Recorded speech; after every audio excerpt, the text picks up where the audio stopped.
సంవత్సరాల తరబడి ఎన్ని మందులు వాడినా మీ మోకాల నొప్పులు తగ్గట్లేదా? ప్రాణ పెయిన్ క్లినిక్ లో అత్యాధునిక చికిత్స.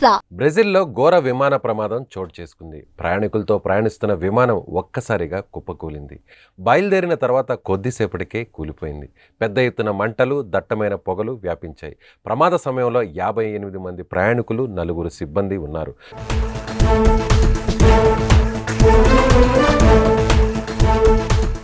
ప్రమాదం దాటికి విమానంలోని వారంతా మరణించినట్లు సమాచారం.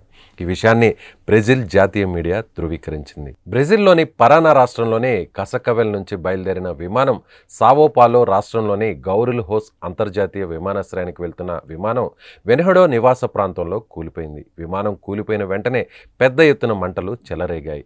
విమానం కాలి బూడిదైంది. ప్రమాదంపై బ్రెజిల్ అధ్యక్షుడు లూయిజ్ ఇనాసియే లలు డా సిల్వా దిగ్భ్రాంతి వ్యక్తం చేశారు.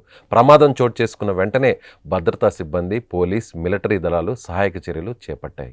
ప్రమాదం జరిగిన చోటు నివాస ప్రాంతం కావడంతో స్థానికులు కూడా చనిపోయి ఉంటారని తెలుస్తోంది. విమానం కూలిన చోట ఇళ్లు, గుడిసెలు ఉన్నాయని అక్కడి మీడియా చెబుతోంది. అయితే ఆ విమానం ఏ ఎయిర్లైన్స్కు సంబంధించినదో ఇంకా స్పష్టం కాలేదు.